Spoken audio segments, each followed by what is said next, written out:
Jungle.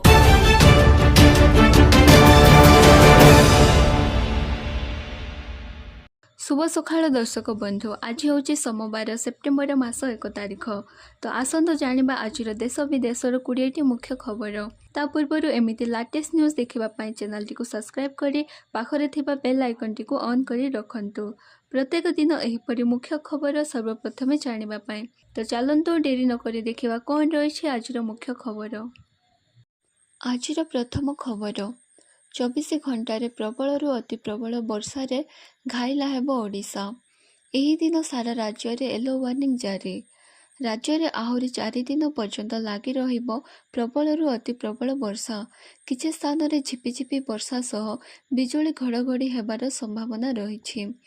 आसंता 24 घंटे राज्य रे 20टी जिल्ला रे वर्षा हेबा नै पूर्वानुमान करिछि आंचलिक पाणी विभाग केन्द्र। ସେହି ଜିଲ୍ଲା ଗୁଡ଼ିକ ହେଉଛି ଢେଙ୍କାନାଳ, ଅନୁଗୁଳ, ଭଦ୍ରକ, ବାଲେଶ୍ୱର, ମୟୂରଭଞ୍ଜ, କେନ୍ଦୁଝର, ଦେବଗଡ଼, ସୁନ୍ଦରଗଡ଼, ଗଜପତି, ଗଞ୍ଜାମ, ପୁରୀ, ଖୋର୍ଦ୍ଧା, ନୟାଗଡ଼, ଜଗତସିଂହପୁର, କଟକ, କେନ୍ଦ୍ରାପଡ଼ା, ଯାଜପୁର, ସମ୍ବଲପୁର, ଝାରସୁଗୁଡ଼ା ଓ ବରଗଡ଼। ପରବର୍ତ୍ତୀ ଖବର ରାଜ୍ୟବାସୀଙ୍କୁ ମୁଖ୍ୟମନ୍ତ୍ରୀଙ୍କ ଭେଟି 16 ନୂଆ ଏନ୍ଏସି 7 ନୂଆ ମ୍ୟୁନିସିପାଲିଟି ଘୋଷଣା। राज्य सरकारଙ୍କ बड़ घोषणा। स्वायत्त शासन दिवस अवसर में मुख्यमंत्री मोहन चरण माझीଙ୍କ पक्षरु बड़ घोषणा करा जायछि। राज्य में 7टी नुआ म्युनिसिपालिटी गठन पाई निर्देश देइथिबा बेले 17टी नुआ एनएससी घोषणा करिसेंति मुख्यमंत्री। परवर्ती खबर 2025 बालीजात्रा हेब बहुत स्पेशल। ओडिया अस्मिता आम भाषा थीम चमकिब कटक इन कटक। 2 मासर अपेक्षा दुलिकिब सिल्वर सिटी कटक। कारण एथर बालीजात्रा संपूर्ण भिन्न। 2025 बालीजात्रा हेब बहुत स्पेशल। ऐतिहासिक कटक बालीजात्रा ए वर्ष केवल तल पड़ियारे आयोजन हेब। उपर पड़िया बा जिला पड़ियारे कौनसी स्टिल पड़िब नाही। एठारे केवल फांकी स्थल हेब। ए वर्ष बालीजात्रा आयोजन रे एभली किछि नुआ निष्पत्ति लागू करे संसार आनिबाकु जाउछि आयोजक जिला प्रशासक। परवर्ती खबर काहेकि स्वायत्त शासन व्यवस्था उपर भरोसा करुनाहांती जनता। कारण कहिले मुख्यमंत्री। नुआ रूपरे आसिब भुवनेश्वर। सहर भितर प्रतिष्ठा हेब भुवनेश्वर न्यू सिटी। ता भितर रहिब आईटी स्टेज लाइल भली पार्क। स्वायत्त शासन दिवस अवसर में एहिपरि बड़ घोषणा करी राजधानीवासी को बड़ भेटी देइछंती मुख्यमंत्री मोहन माझी। से आहुरी कहिछंती केमिति भुवनेश्वर को भल करिबा से संपर्क में चिंता करिबा। परवर्ती खबर काहेकि स्वायत्त शासन व्यवस्था उपर भरोसा करुनाहांती जनता। कारण कहिले मुख्यमंत्री। नुआ रूपरे आसिब भुवनेश्वर शहर। भितर प्रतिष्ठा हेब भुवनेश्वर न्यू सिटी। परवर्ती खबर 8 सेप्टेम्बर मोदी डिनर। एनडीए रो सबु संसद को नियंत्रण। प्रधानमंत्री नरेंद्र मोदी 9 सेप्टेम्बर उपराष्ट्रपति निर्वाचन पूर्व एनडीए संसद मानक निमंते 8 सेप्टेम्बर संध्यारे एक रात्र भोज आयोजन करिसेंति। एनडीए रो जैनिक वरिष्ठ नेता एही सूचना देइछंति जे कहिछंति जे एपरि आयोजन प्रायतः मेंटर एकाताकू मतभोज करिबारे उपयोगी साब्यस्त होइथाय। परवर्ती खबर एआई भाई अलगा कंपानी घोषणा कले मुकेश अंबानी। गूगल और मेटा सह मिसी काम करिबो रिलायंस इंटेलिजेंस। गूगल और मेटा सह रिलायंस रो बड़ डील। एआई पाई गोटे स्थान रे नजर आसिले टेक्नो जगतर बादशाह रिलायंस इंडस्ट्रीज लिमिटेड 48तम वार्षिक बैठक एजीएम रे मुकेश अंबानी अनेक बड़ घोषणा करिसंती। सेथिरु गोटे होउछि एआई रो उन्नतीकरण। मुकेश अंबानी एआई पाई एक अलगा कंपानी निर्माण रो घोषणा करिसंती। परवर्ती खबर एथर सेप्टेम्बर रे फेरिबनी मौसुमी। जाननु केमिति रहिबो मासर पाणीपाग। चलित वर्ष मौसुमी वर्षा लागि एक उत्तम वर्ष ଏହା କହିଛନ୍ତି ଭାରତୀୟ ପାଣିପାଗ ବୈଜ୍ଞାନିକ ବିଭାଗ। ଏଣୁ ଚଳିତ ବର୍ଷ ସେପ୍ଟେମ୍ବରରେ ମୌସୁମୀର ପ୍ରତ୍ୟାହାର ଆଶା କ୍ଷୀଣ। ସାଧାରଣତଃ ସେପ୍ଟେମ୍ବର ମଝି ସପ୍ତାହ ବେଳକୁ ଦେଶରୁ ମୌସୁମୀ ପ୍ରତ୍ୟାହାର ଆରମ୍ଭ ହୋଇଥାଏ। ହେଲେ ଚଳିତ ବର୍ଷ ମୌସୁମୀ କେତେ ପର୍ଯ୍ୟନ୍ତ ଦେଶରେ ରହିବ ସେ ନେଇ ସେପ୍ଟେମ୍ବର 15 ପରେ ଆକଳନ କରାଯିବ ବୋଲି ଆଇଡିଏମ୍ କହିଛନ୍ତି। ପରବର୍ତ୍ତୀ ଖବର, ଚୀନ ଗସ୍ତକୁ ନେଇ ପ୍ରଧାନମନ୍ତ୍ରୀ ମୋଦିଙ୍କୁ ଟାର୍ଗେଟ କଲା କଂଗ୍ରେସ। ପ୍ରଧାନମନ୍ତ୍ରୀ ନରେନ୍ଦ୍ର ମୋଦି ବର୍ତ୍ତମାନ ଚୀନ ଗସ୍ତରେ ଅଛନ୍ତି। ଚୀନରେ ଆୟୋଜିତ ଏଏସସିଓ ସମ୍ମିଳନୀରେ ଅଂଶଗ୍ରହଣ କରିଛନ୍ତି ମୋଦି ଏବଂ ଅନେକ ଗୁରୁତ୍ୱପୂର୍ଣ୍ଣ ପ୍ରସଙ୍ଗରେ ଆଲୋଚନା କରିଛନ୍ତି। ସେପଟେ ଚୀନ ଗସ୍ତକୁ ନେଇ ବିରୋଧୀ ଦଳଗୁଡ଼ିକ ପ୍ରଧାନମନ୍ତ୍ରୀ ମୋଦିଙ୍କୁ ଟାର୍ଗେଟ କରିଛନ୍ତି।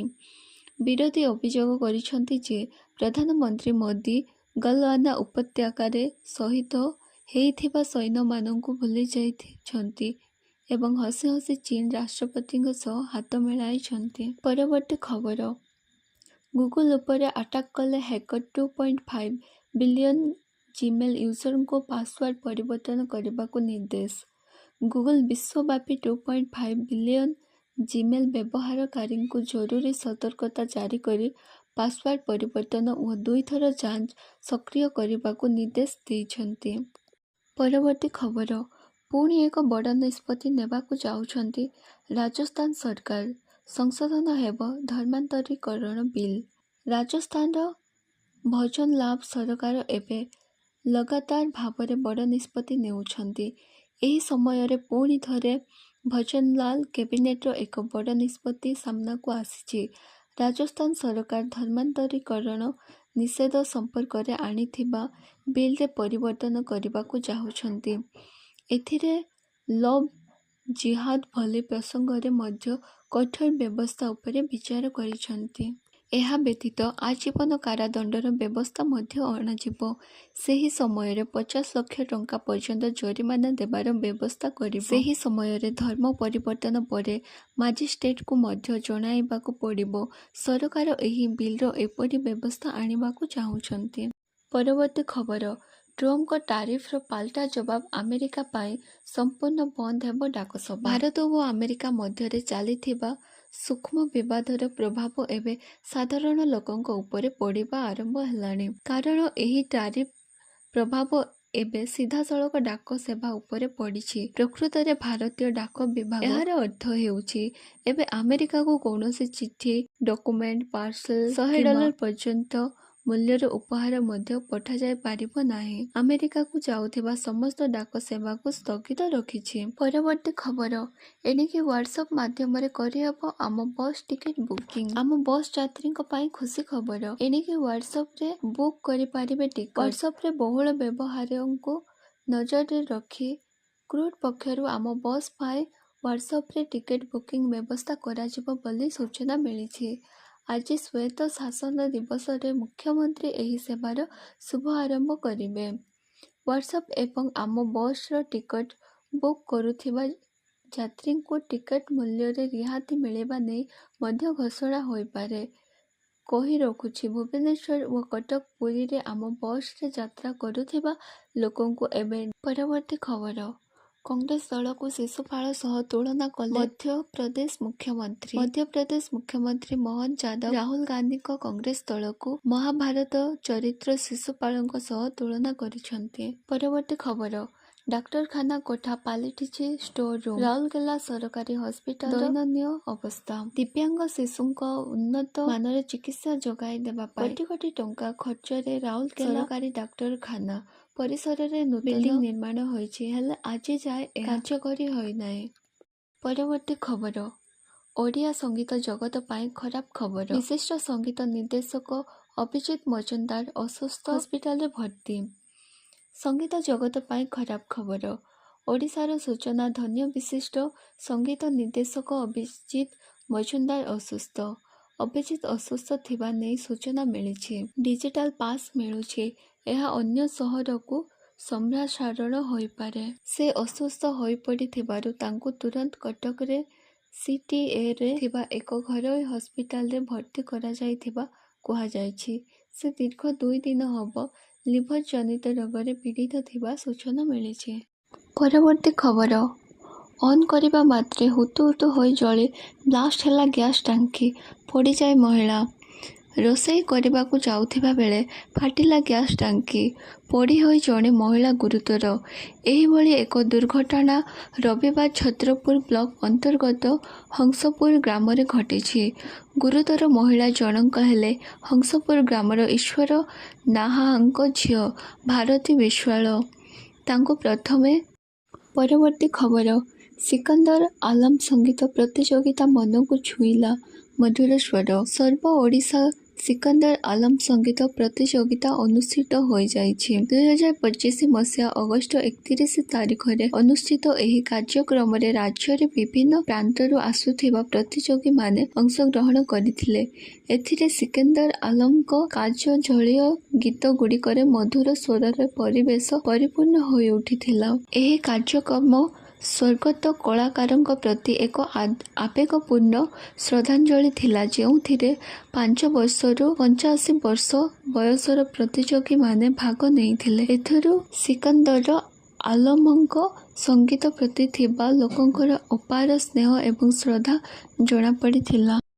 ତ ଦର୍ଶକ ବନ୍ଧୁ, ଏ ଥିଲା ଆଜି ଦିନର ମୁଖ୍ୟ ଖବର। ଭିଡ଼ିଓଟି ଭଲ ଲାଗିଥିଲେ ଭିଡ଼ିଓଟିକୁ ଗୋଟିଏ ଲାଇକ୍ କରିଦିଅନ୍ତୁ।